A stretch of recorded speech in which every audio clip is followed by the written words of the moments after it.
Hello, everyone. Welcome, and thank you for joining today's PandaDoc user training. My name is Claire Jones, and I'm a customer trainer here at PandaDoc.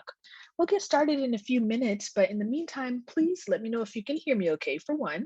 And also, feel free to let me know in the chat section how long you've been using PandaDoc for, or is this going to be your first time seeing it? And also, feel free to let me know what kind of documents that you're hoping to send with PandaDoc.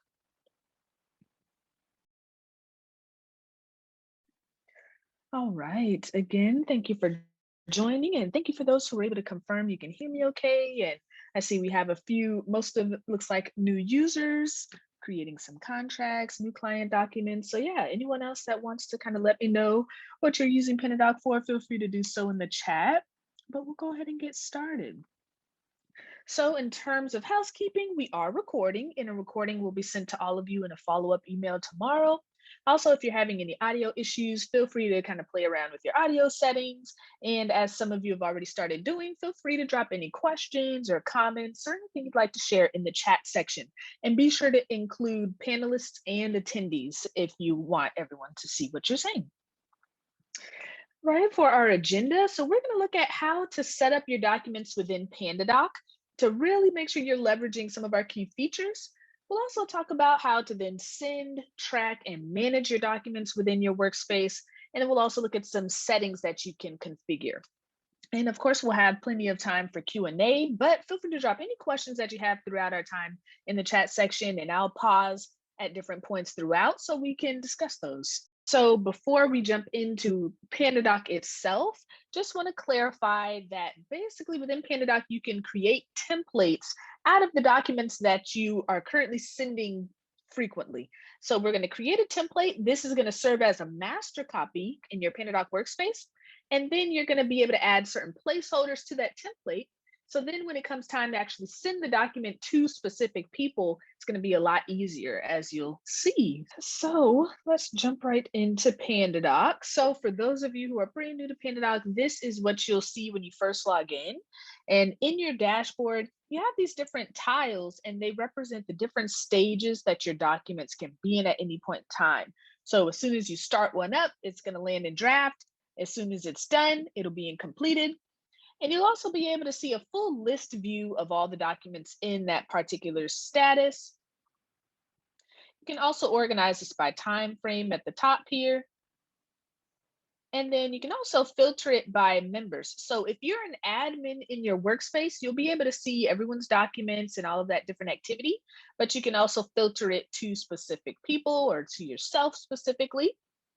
And then you can also see a timeline view here showing the most recent activity on all of your different documents. You can also click into the document from here to access it.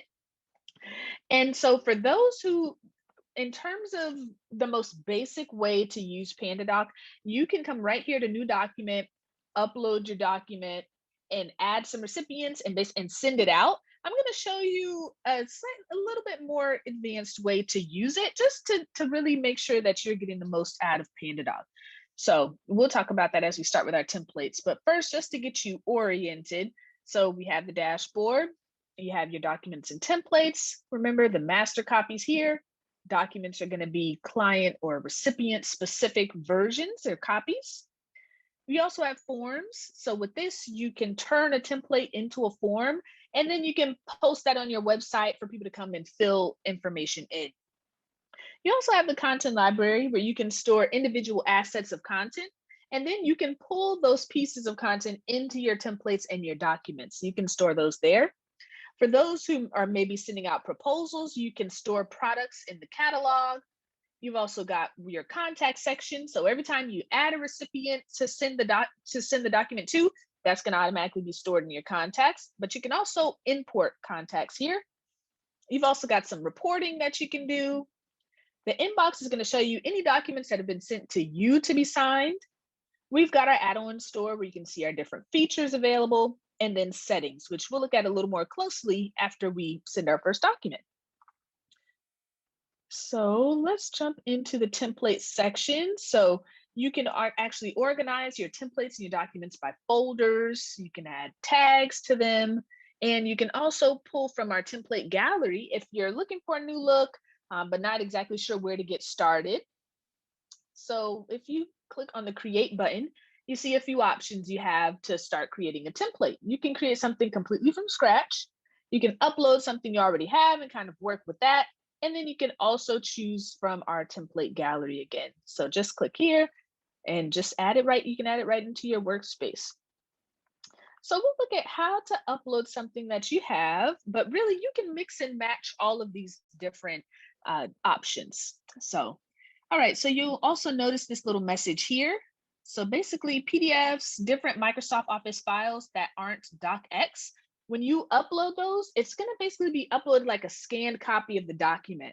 So now you can still you can use the PandaDoc editor still to put blocks and fields on top of it, but just know you wouldn't be able to edit the text of the document itself since it's more of like a static copy.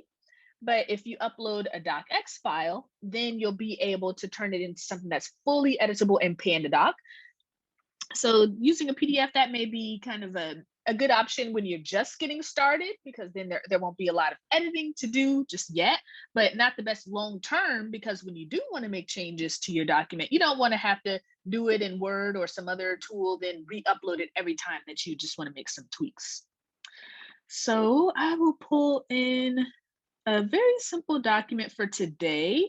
And you see the two options here. You can choose not to convert it. It'll be a static file and it'll pull in exactly as it is in Word. So that's the one benefit of not converting, versus if you do choose to convert, it might change the formatting a little bit. So there might be a little bit of tweaking to do, but once you do that once at the template level, then you'll be good to go. So first you can change your title up here. And then another thing I also highly recommend you start with is adding roles. So think about who it is that you're going to send the document to, who needs to fill in any fields, even if you may need to do a counter signature, or even who needs to be CC'd. So for all of those people, you're going to want to create a role for them. So you might have client, you might have yourself as sender, maybe even you want to CC billing, depending on what you're doing. And you can also turn a signing order on. And what this does is you can determine what order the document goes to people. So if it needs to go to the client first, they need to sign, then come to you as a sender. Then once you've signed, it goes to billing. You can set that up here, just drag and drop these different roles here. Also with the roles, if you click into any of them, you can easily rename or delete them, and you can pre-assign people to a role. So if you have, say, the same email for your billing team, then you can just pre-assign that in, and then you won't have to enter that in every time you're ready to send a document. Because as you'll see later, when you're ready to create the document, this is when you indicate who's the client, who it is that's sending, and then you see billing is already filled in for any that you want to pre-assign. So you can even pre-assign yourself to sender. All right. Let me know if that's making sense in the chat section. And also feel free to let me know what kind of roles that you think you might want to create for your documents. So while we're doing that, I'll just explain that you can also allow your recipients to forward the document to other people. And you can even allow them to forward their signature field. So just in case they maybe need to send it forward to their manager or director, and that's the person who actually needs to sign, they can easily do that. And it can be a lot more seamless workflow for you. Okay, so those are the roles. The roles will also come into play in some other ways, as we'll talk about. So we have our roles added. That's definitely a essential. And then looking at our content that we've uploaded, so it comes into a content page. And you have other types of pages you can use. So maybe for those who are creating proposals or anyone who's creating packets, you might want to add a nice cover page, simple way to kind of enhance the document. And with that cover page, so you have some properties. So if you wanted to maybe change the background color or even add in an image, you can do so. And when you're adding in an image when you're adding in an image, you can pull it from any of these platforms, and you can choose to add it to the image library so that that's easy to pull in next time you want to use it.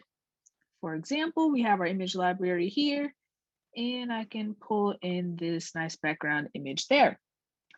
And then you can also change the opacity here. so that the text pops. We see that green is still pulling through. Kind of interesting looking. I might just remove that. You can change the positioning, all types of settings that you have for that page. You can also make your pages landscape if you prefer that type of look. So that's your cover page. And you also might want to add in a logo here. Also, I'll pull that from the content library. Okay, and then the other types of pages you have, so you have blank and landscape that you can add in. So the cover page here, it actually has absolute positioning. So you can move your blocks around anywhere you want on the page, whereas the blank and landscape, which are also known as content pages, they have more relative positioning. So it's a lot more structured. Not going to be able to drag and drop the block like anywhere on the page, but you can still add them above, below, and side by side. So you can use as many of the cover page types as you want, depending on the flexibility and flow of the pages that you would like. So I'll add in new client form. And you see what we're typing into here. These are considered text blocks. So you have different types of blocks you can use when you're building out your content here. So we'll start with just a text block here. All right. And then you also have some blocks. So you see these came by default with the cover page type. And also, you may notice these highlighted pieces of text. So these are called variables, and variables are basically placeholders for your future recipients.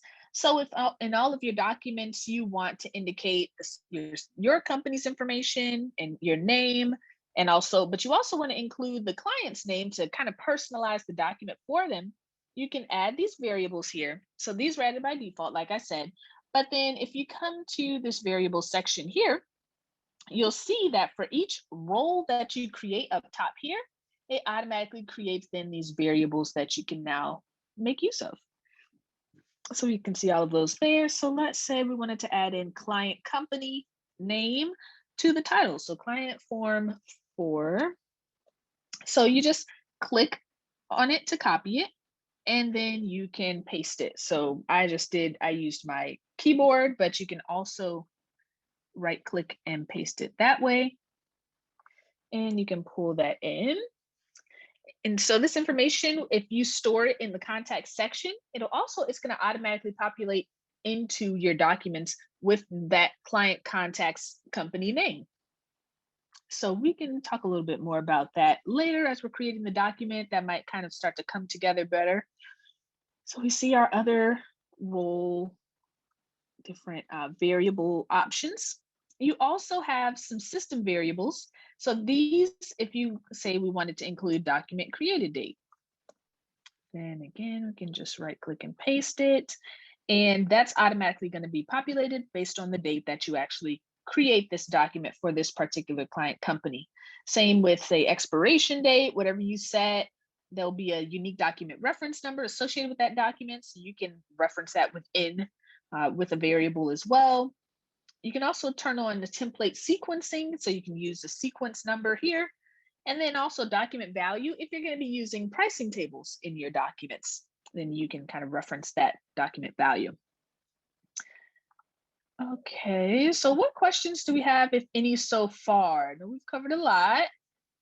Talked about how you can add your roles as placeholders for your future recipients. Talked about the different types of pages you can add in. You can also pull pages in from your content library. You can upload an additional page, add attachments, and pull things in from Canva. And then we talked about how to edit some of your page properties here. And we also started looking at some of these different block types. So any questions at all? Let me know.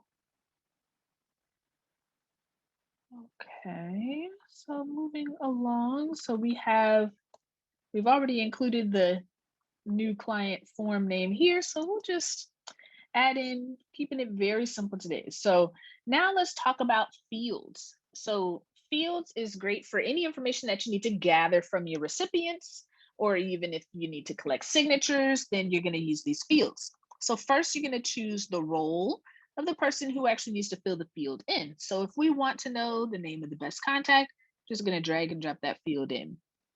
Company address, drag and drop that in.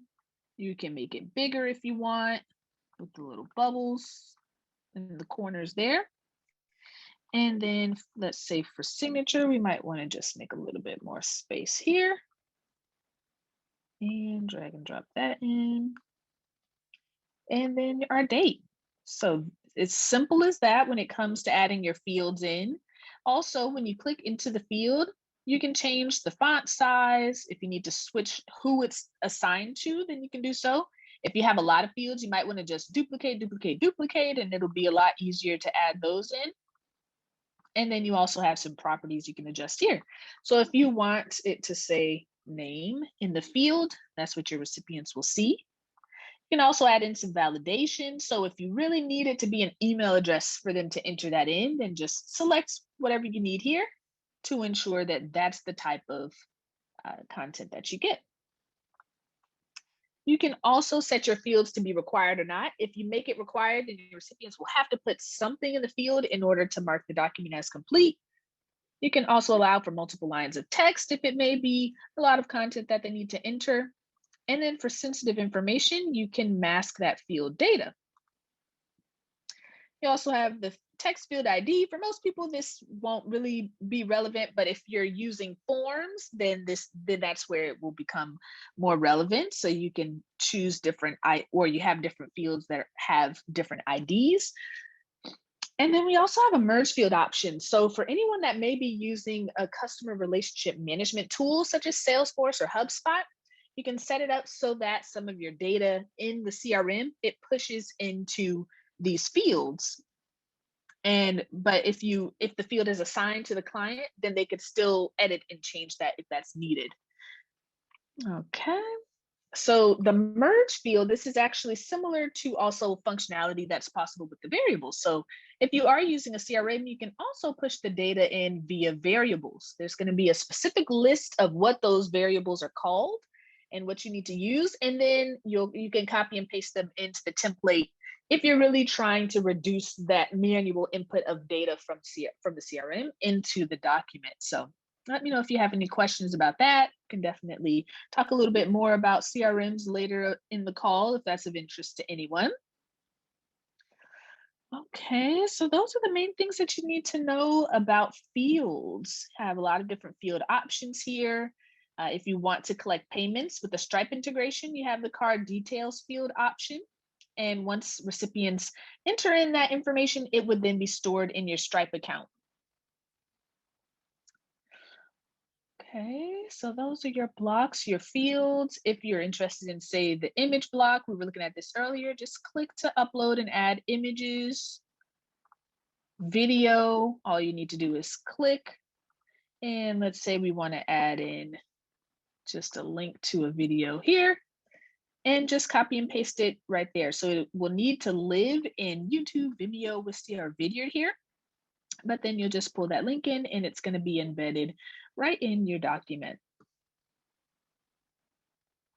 All right.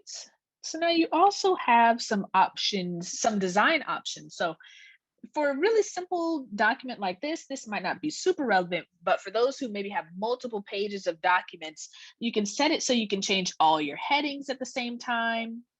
And by the way, to turn regular text into a heading, you just highlight it and then you come up here and now that's a heading. So you can change everything that's considered a heading in PandaDoc at the same time. You can add in custom fonts if one of the defaults isn't what you want to use. You can also add in the colors and really get specific with the color code that you want to use. So you can change those headings, change the text, even tables, change all of that at the same time.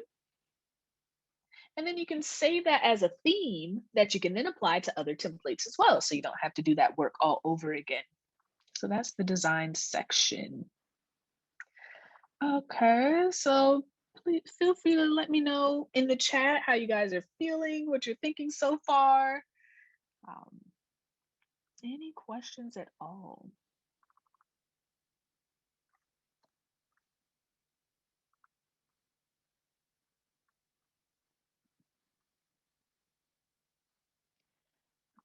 Those are your main elements. So your roles, your pages, your blocks, fields to gather info, and variables.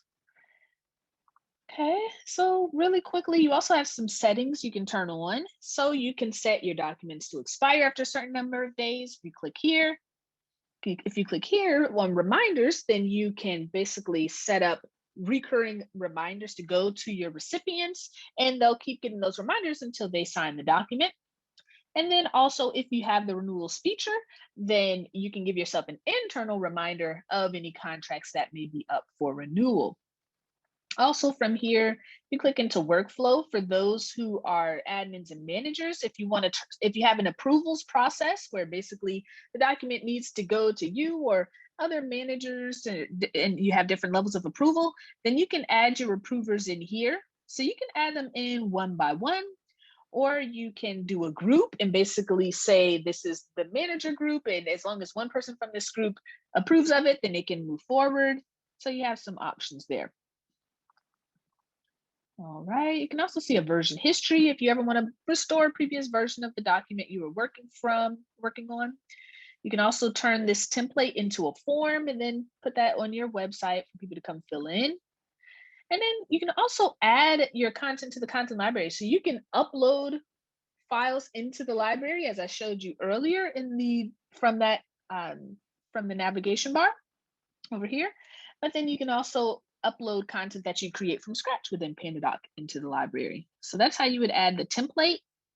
You can click here to add a page to the library. And then if there's one specific block you want to add to the library to reuse later, then you'll add that with the little black toolbar there. Those are the main things you need to know. Layout, setup, download, and print. So once you have a template set up, so it may take some time for you to get that initial template set up, but once that's set up, then it's going to make life a lot easier when you're sending documents. So you can send a document right here from a template. What I recommend doing is once you have the template done, you don't have to keep coming back all the way to the template section. You can just do it right from your dashboard. And you're going to choose this first option.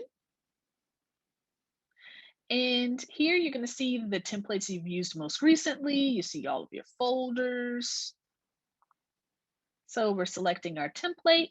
Now we're going to indicate who is the client in this case. When you're adding someone for the first time, you can do add new contact. And if you fill in all of these different fields, then, and if you happen to be using these associated variables for each role, then that information will automatically populate into your variables. And once you have a contact added already, then you can just come and start typing in the name and it's going to show up in the drop down there. Sender will add ourselves. If there are any other people we might want to CC, then you can just add them in here. And then we're ready to start editing our document. So now we are in document draft mode. So any changes that you make here at the document level, it won't affect your template master copies. So you can go ahead and start making whatever additional customizations you might want to make for this particular recipient. Now you'll also notice the variable placeholders that we had before. Now it has our client company's information pulling through. We've got the document created date is filled in now. If there are any variables that you maybe need to fill in manually because maybe they weren't saved in the contact section, you can just come to this variables list here and you can go right down the list to fill those in. So you can see how many times a variable is used in the document at the end here. And even if you're filling something in manually, and let's say it's used 10 times in the document, you're only going to need to fill it in one time here, and then it's going to be populated everywhere else where that variable has been used in the document. So definitely some great benefits to using those variables. All right, and we see our fields. They're assigned to our clients. And so that's it, you're ready to go. So once you have things set up at the template level, sending the document is going to be a lot easier, a lot quicker. Really quickly, you have a little preview mode you can look at. All right, and then we're ready to send it. And when sending, you have the option to send it via email, which it'll be sending it straight from PandaDoc. You can also share via link. With this, it would generate a link to the document. And then you can just copy and paste and send that however you would like. And then you can also sign in person. So maybe you're right there with the person who needs to fill the document in, you're in an office together, then you can just hand your device over to them and they can fill in their fields. So we'll look at what it looks like if we send via email. And you can change the document name here. And you can also change the subject line that appears for the email. And then here's where you can add in an optional message. Now, this is another thing that you can kind of just save templates of, and then that's ready to go and you're ready to send it out. So we are done. Now you can, as a sender, you see it's in sent status. You'd also, in your dashboard, there's going to be a tile that's called sent, so you can see all your documents that are there.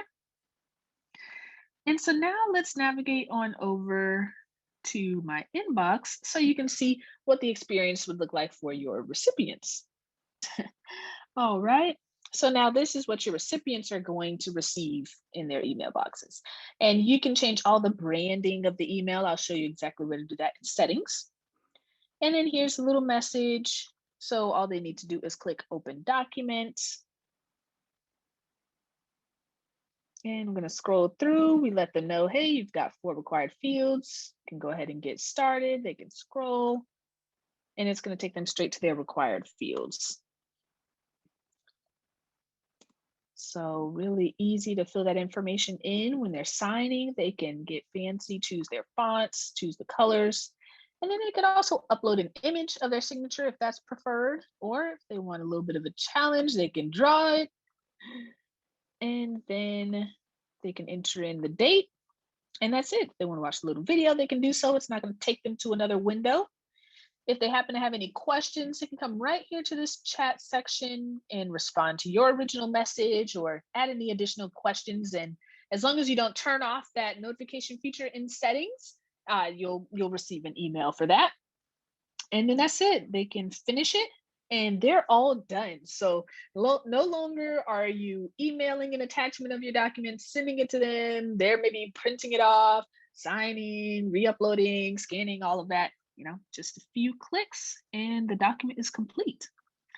And now you see that reflected on your end. So it's completed. And if we give this a little refresh, you can also see some different analytics. So maybe they haven't completed the document yet, and you're just wondering, well, which pages are they looking at? Do they maybe have some questions? You can see here how many times they viewed the document, total time spent, and then even page by page, how much time they're spending. So maybe you have a pricing page and they may have a lot of questions related to pricing or something. So you can kind of use these analytics to kind of tailor your communications with them. If they happen to ask for another copy of the document, you can click on actions and copy that link for them. And then if you need to make any edits to the document, you can do so. So make your edits and then you'll just want to resend it to them. Okay, I see we had a question pop in the chat. Is there a limit to the number of pages in any given document? So not that I know of, no. So as many pages as you may need to add, you can do so. Okay. So let's look at our settings. So you have personal settings and then there are workspace settings. These would apply to kind of everyone in the workspace, but everyone individually can add in their information, their name, upload a picture, save a signature, and then here are the notification settings I was telling you about earlier. So just feel free to read through these at your leisure and decide what you want to be notified of. Definitely want to be notified when the document delivery fails, but let's say you may not want an email every time someone opens a document. So you can decide there what way you think would be best to keep turned on. And then the branding for the email I was telling you about. So this is where you can make those changes, pop in your company logo, change the colors of the buttons and your text. You can do all of that here. If you're integrating with a CRM, then you'll come here to kind of initiate that integration. And so once you have it installed, then you can also add certain variables. So you can have some data automatically populating into your documents. You can even sync it up with your pricing tables if that's of interest. And we have information on all of these different CRM integrations with these different guides here. You can also integrate with these different payment gateways, and then you have some additional integration options that may be of interest. Under team is where you can see all of your users in the workspace, their roles and licenses, and make changes to those. Then you can also see some settings here. So you see the different signature and initial options you can give your recipients. And then also remember the settings we saw at the template and document level. So you can set those at the entire workspace level if you just want to kind of set those across the board, but then you can still change it for each individual document. Another cool setting we have is email attachment. So you can set it so that once a document is completed, everyone receives just a PDF copy of that completed document. If you want to change the default currency or default date formats, you can do all of that here. And then I'll come all the way down to the bottom. Also recommend go ahead and add your own workspace icon and kind of personalize your account. And saved messages. So this is where you can create new or manage what you have. So maybe you have a message for proposals and a different message for contracts, or depending on the types of documents that you're sending. Okay, and that's it. So we end where we've begun back at the dashboard, and where we see our completed document. We see the timeline view. We can access it from there. But that's it. So feel free to let me know any questions that you have. And also, I'm going to drop in a little survey that we have. So please let me know, give me any feedback that you have about our session today. Let us know any ideas you have for making it better. So I will stick around for another few minutes for any questions that may come up. But if you feel like you're good to go, you're feeling better about using PandaDoc, then thank you so much for joining. And I hope you have a great day and a great weekend.